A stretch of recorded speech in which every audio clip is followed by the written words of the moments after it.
ಮುಖ್ಯಮಂತ್ರಿಗಳಾದ ಸನ್ಮಾನ್ಯ ಸಿದ್ದರಾಮಯ್ಯ ತೇಜೋವಧೆ ಖಂಡಿಸಿ ಮತ್ತು ರಾಜ್ಯ ಸರ್ಕಾರವನ್ನು ಅಸ್ಥಿರಗೊಳಿಸಲು ಹೊರಟಿರುವ ರಾಜ್ಯಪಾಲರ ನಡೆಯನ್ನು ವಿರೋಧಿಸಿ ಸಿದ್ದರಾಮಯ್ಯ ಅಭಿಮಾನಿ ಬಳಗ ವತಿಯಿಂದ ಹಾಗೂ ಜಿಲ್ಲಾ ಶೋಷಿತ ವರ್ಗಗಳ ಸಮುದಾಯ ಒಕ್ಕೂಟದಿಂದ ಅಹಿಂದ ಒಕ್ಕೂಟದಿಂದ ದಿನಾಂಕ 5/8/2024 ಸೋಮವಾರದಂದು ಬೆಳಗ್ಗೆ 10 ಗಂಟೆಗೆ ಹಳೆ ಬಾಗಲಕೋಟೆಯ ಡಾಕ್ಟರ್ BR ಅಂಬೇಡ್ಕರ್ ವೃತ್ತದಿಂದ ಪ್ರಮುಖ ಬೀದಿಗಳಲ್ಲಿ ಹಾಯ್ದು ಬಸವೇಶ್ವರ ವೃತ್ತದಲ್ಲಿ ಬೃಹತ್ ಪ್ರತಿಭಟನೆಯನ್ನು ಬಾಗಲಕೋಟೆ ಜಿಲ್ಲೆಯಲ್ಲಿ ಹಮ್ಮಿಕೊಳ್ಳಲಾಗಿದೆ.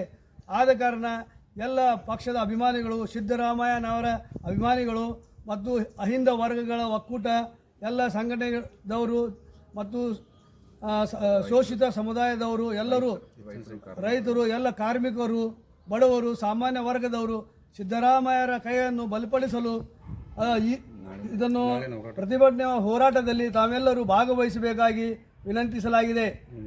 ಹಾಜಿ ಸಾಬ್ ದಂಡಿನ್ ಅಹಿಂದ ತಾಲೂಕಾ ಅಧ್ಯಕ್ಷರು, ಬಾಗಲಕೋಟೆ.